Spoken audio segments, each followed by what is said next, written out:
しじゃ、不気味度を魅力じゃ。今回はファミコンのロールプレイングゲーム、銀河の3人の続きをプレイしていくのじゃよ。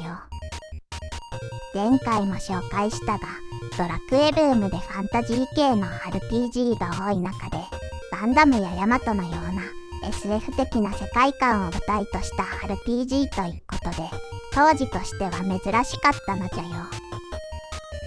まずは前回のあらすじじゃ。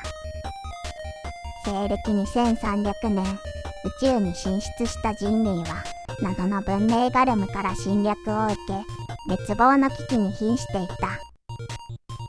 自らの母性を失い、2億6000万光年の旅を続けてきたガルムは、第二の母性として地球を手に入れようとしていた。強大なガルムの前に、全ての戦力を失った人類は、最後の希望として、跳躍能力を備えた戦闘メカ、ダイーザによる反撃を試みる。主人公とブルーは、月で発見された超能力を持つ記憶喪失の少女、リミをライーザ隊のメンバーに加え、ガルムベース1を撃破した。というわけで、次の目的地を確認じゃ。地球を狙うガルムの司令船であるガルム空母を破壊するには、まずバリアを展開するガルムベースをすべて破壊しなければならない。前回1つ目を破壊したので、残りは2つじゃな。とりあえずは、回復も兼ねて、宇宙ステーションのリックに向かうのじゃ。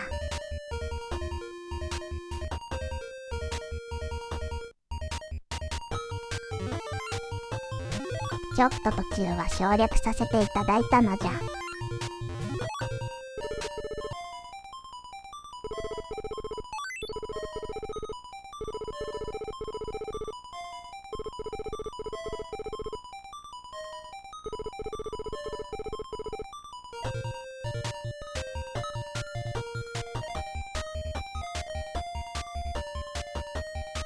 距離的に近いのはガルムベース2じゃな。ブルーの分の4メガバルカンも買ってあげたいので、シンプソンに行って、そこからガルムベース2を破壊するのが良さそうじゃな。作戦も決まったので、早速向かうのじゃよ。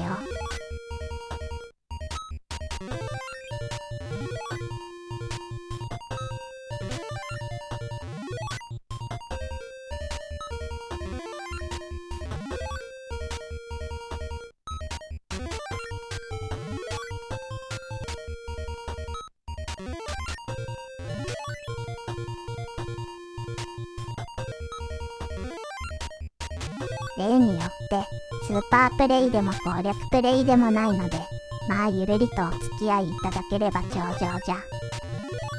ネタバレもありなので、未プレイの人はそのつもりでな。あと、基本的に通常戦闘はカットしていくので、あしからずなのじゃ。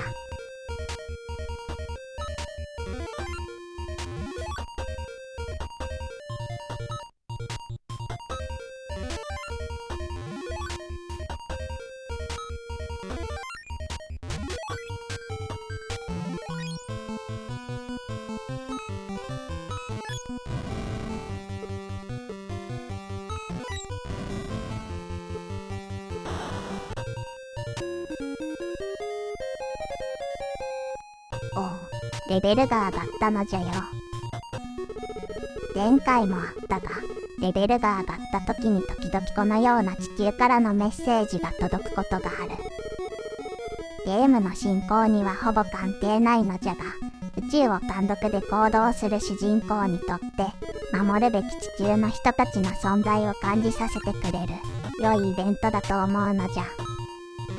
ブルーの反応もいちいち面白いな。本作は容量的にかなり厳しかったらしいので、少ないデータの中でどのようにストーリーや世界観を表現していくかという工夫の一つなのじゃよ。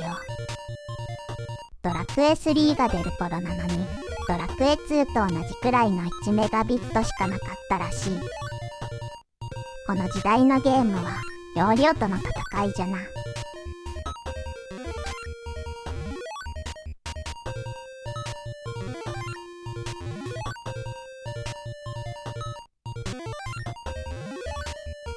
シンプソンに到着じゃ。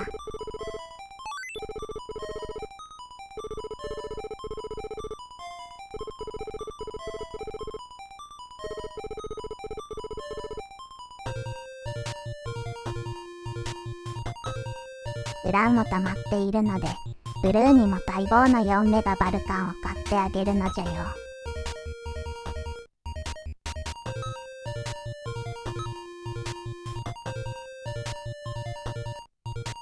あとはいい機会なので S ミサイルに買い替えるのじゃ。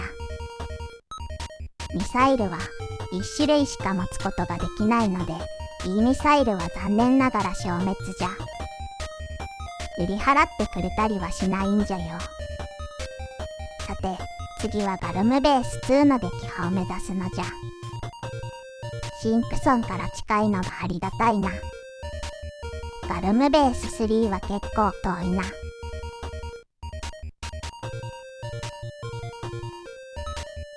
まあ E ミサイルより威力のある S ミサイルを前段叩き込んで、さらに4メガバルカンを2人がかりで撃ち込めば楽勝じゃな。むしろ雑魚キャラが9体とか現れた時の方が怖いのじゃ。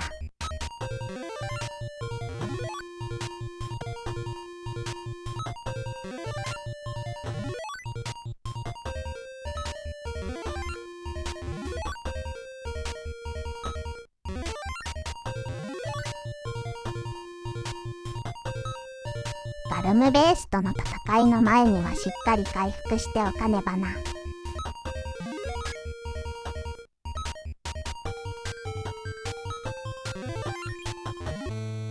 前回のガルムベース1と同様、ガルムベース2もまずは接近しないと攻撃ができず、接近中は一方的にダメージを食らってしまう。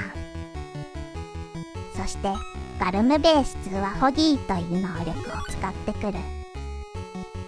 これを使われるとビームの攻撃力が下がってしまい、まともなダメージが与えられなくなるのじゃ。いわばアイフィールドバリアみたいなものじゃろうか。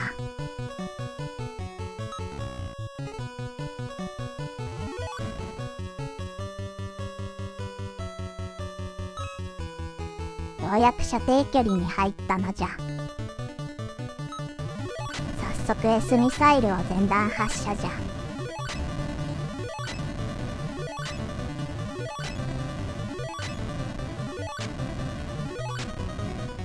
おう、E ミサイルの倍くらいのダメージじゃな。続いてブルーも前段発射じゃよ。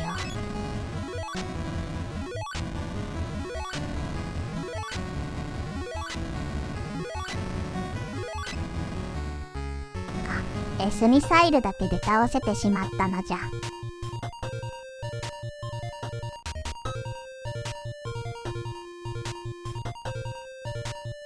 ではシンプソンに帰るとするかな。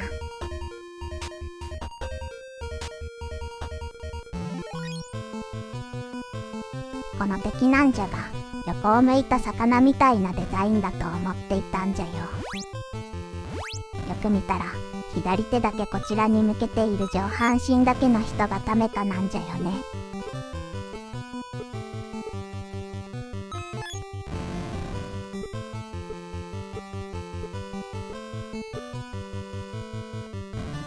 このくらいの ESP はいわゆる仲間を呼ぶ。なのでかなり厄介じゃ。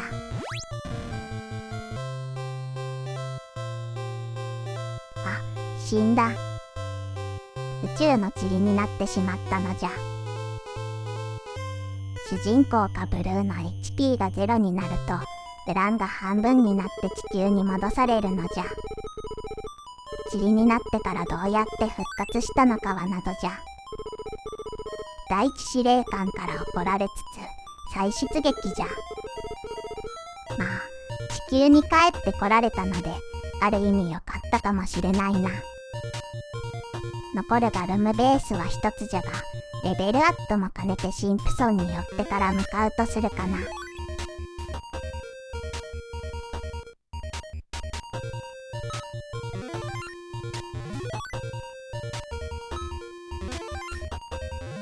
さて、しばらく跳躍移動が続く間に地球を侵略してきたガルムが何者なのかちょっと考えてみたい。実は本作の説明書にはガルム星人の歴史というのが記載されている。これによるとガルム星はガルム星人同士の戦争がエスカレートした結果、最終兵器ボラーと呼ばれる汎用子爆弾の使用に発展し、星ごと消滅してしまったらしい。偶然宇宙空間にいたガルム星人のみが第二の故郷を探す旅に出たのじゃ。さらに放浪の旅の最中で恋愛関係のもつれから856万人もの死者を出すテロ行為が発生したため、当時の帝王は遺伝子操作で全ガルム人から愛という感情を消去したらしい。なんというか、やることがいちいち極端というか、アグレッシブな民族じゃな。何にしてもガルム人もまた地球の人類と同じく、かつては他人を愛することができたのじゃ。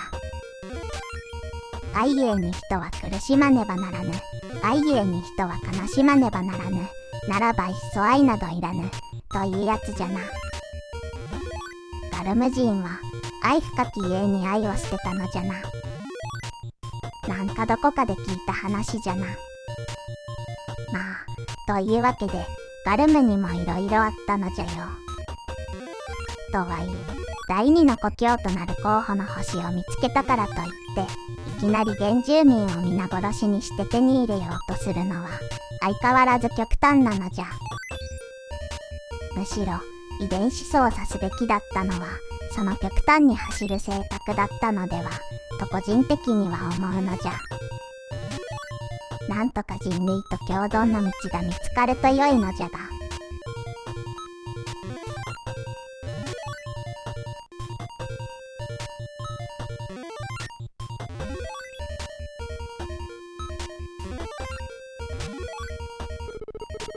そんな話をしているうちに無事にシンプソンに到着し、まずはユニックに向かうのじゃ。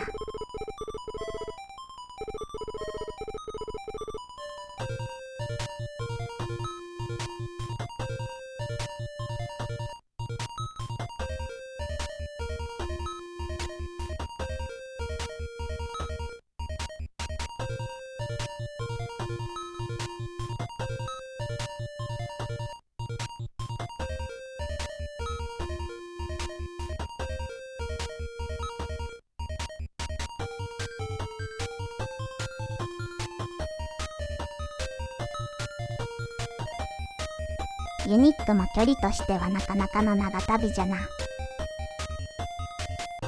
ちなみに装備しているミサイルが変わると敵を倒した時にドロップするミサイルも装備しているミサイルと同じ種類になる。ただ即時で切り替わるわけではなく、ちょっと時間差があるのでドロップしたミサイルを回収するときは種類に気をつけた方が良い。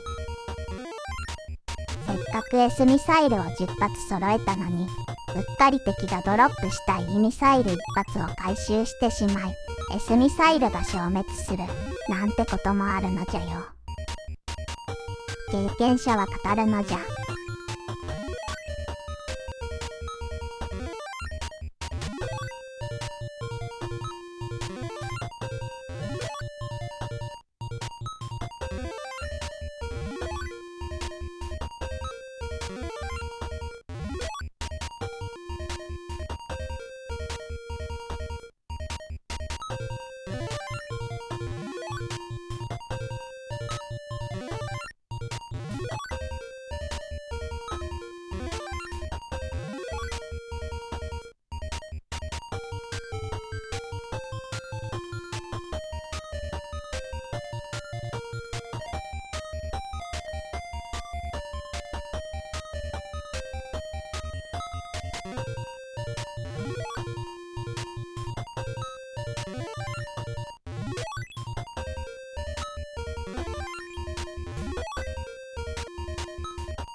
うやくユニックに着いたのじゃ。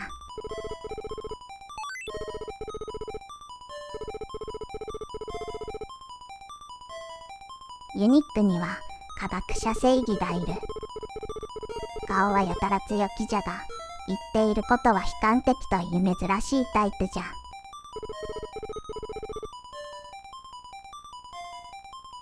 それにしても、この髪型は流行っているのじゃろうか。ユニックには特に交換できる武器はないのが残念じゃな。さて、次の目的地じゃ。ガルムベース3は近いが、近くにピクセルとアルゴスという2つの宇宙ステーションがある。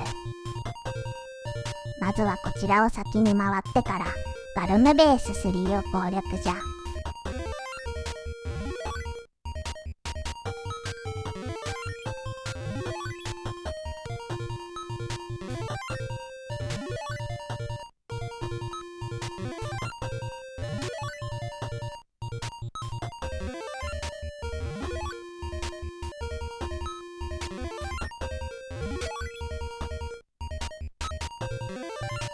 ピクセルでは4メガバルカンより強力なイオンビームが手に入るので、こちらを優先するんじゃよ。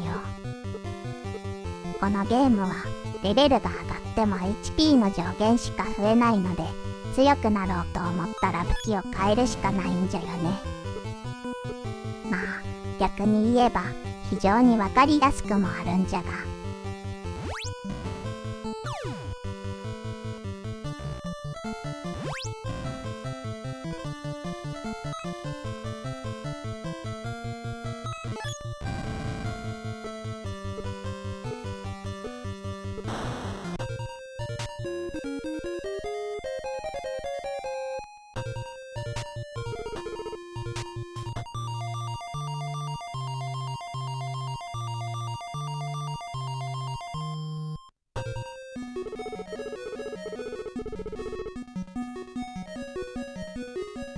レベルが上がって意味がバリアを覚えたのじゃ。そして地球から主人公を応援するなどの女の子の応援メッセージが届いたのじゃ。地球ではきっとライーザの活躍がよくニュースなどで話題になっているんじゃろうな。これはなかなか嬉しいイベントじゃな。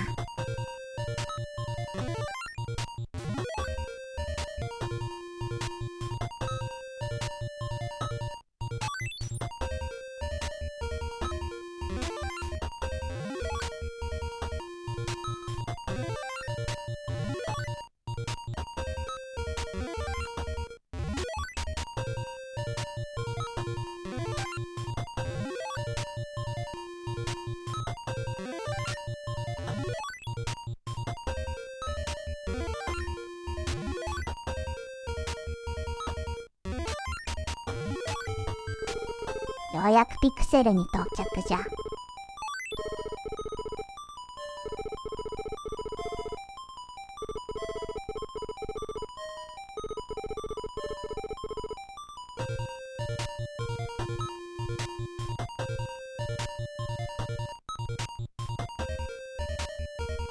今回も一つしか買えないので、主人公に装備じゃよ。そしてもう一つの宇宙ステーションアルゴスに向かうのじゃ。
ようやくアルゴスに着いたが、ガルムにより強力なバリアが張られており、中には入れないのじゃ。しかも、中にはヒロキというのが閉じ込められているらしい。一旦、引き返すしかなさそうじゃな。ガルムベース3は距離としては近いが、消耗した状態だとちょっと不安じゃ。一旦ピクセルに戻り、ブルーにもイオンビームを装備して、万全の体制で挑みたいところじゃな。というわけで、ピクセルに戻るのじゃよ。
ブルーの分のイオンビームも購入して、これで準備万端じゃ。ガルムベース3へ向かいたいところじゃが、ユニックから向かった方が距離が近いな。少しでも近い方から向かった方が良さそうじゃ。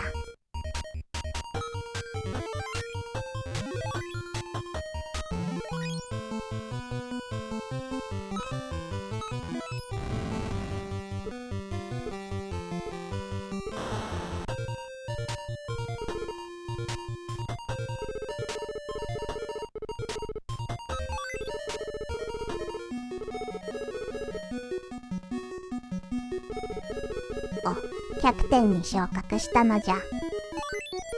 100点ということは大位じゃな。ブルーも相変わらず大喜びじゃ。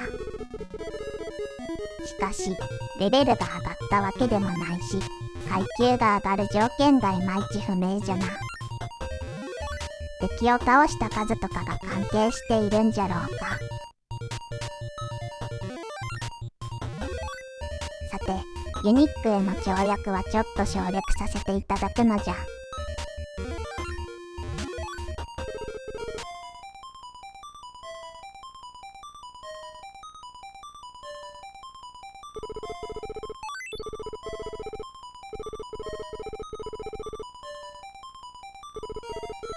ユニックの科学者正義は前回同様に自信満々のネガティブ発言じゃな。いよいよガルム空母を守るガルムベース最後の一つ、ガルムベース3を撃破しに向かうのじゃよ。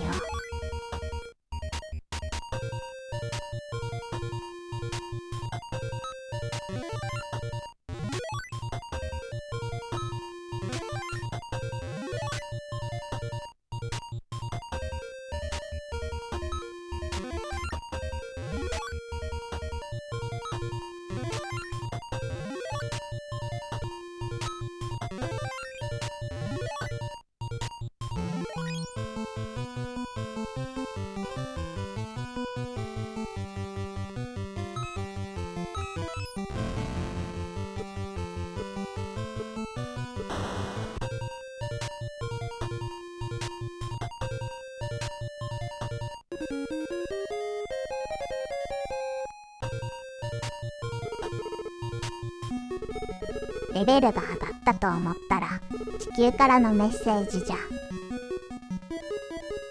テレビ取材なんてお喜びしそうなブルーが結構冷静なのはさすが最前線で戦う兵士という感じがするな。こういう形でキャラの偉大な一面が見られるのがこのゲームの良いところじゃ。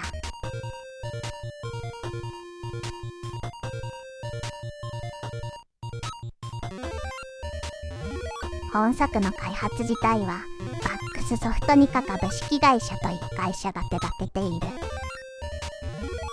残念ながら今はもう存在しない会社じゃが、任天堂のバレーボールの元となるゲームを制作した会社で、その関係から任天堂のゲーム開発を奥手ばけ、本作の後には名作マザーの開発を担当している。本作もじゃが大きなバグなどもなく安定した開発力を持っていた会社じゃな。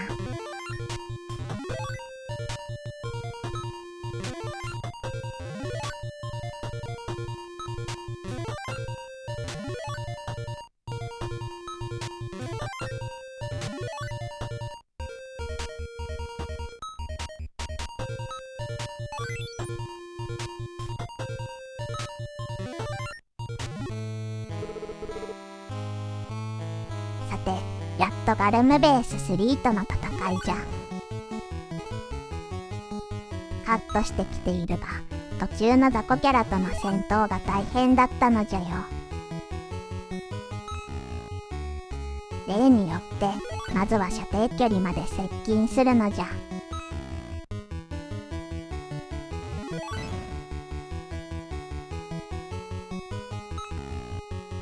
ガルムベース2と比べるとかなり攻撃力が上がっているな。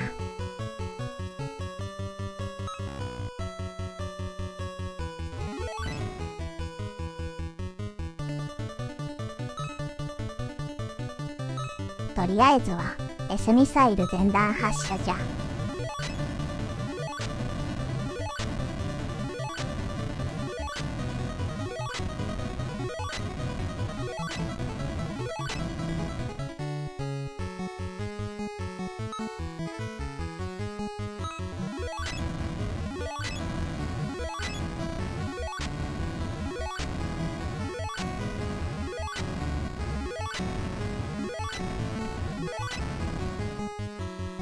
ブルーの分と合わせて20発撃ち込んだが倒せないのじゃ。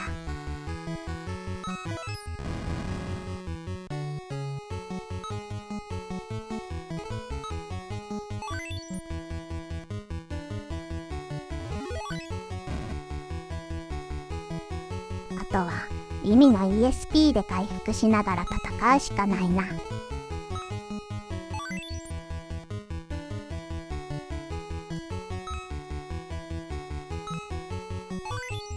ただガルムベース2と違ってホギーを使ってこないのでイオンビームが効くのじゃ。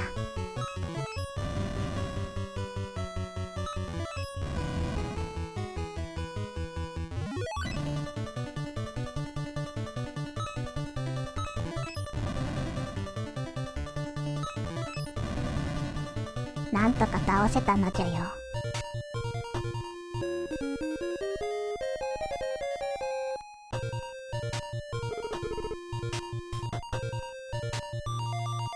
ここでリミが覚えるワードはその名の通り一番近いステーションなどの拠点に一瞬で戻ることができるのじゃ。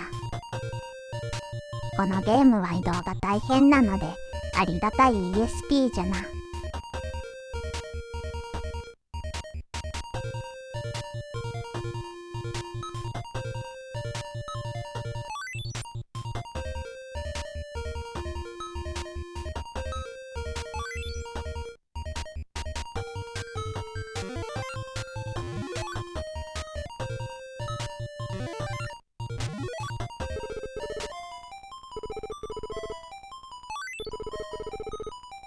というわけでユニックまで戻ってくると科学者正義から気になる情報がもたらされる。次の目的地は天王星になりそうじゃな。とはいえ霧が良いところで今回はここまでじゃ。では次回もよろしくな。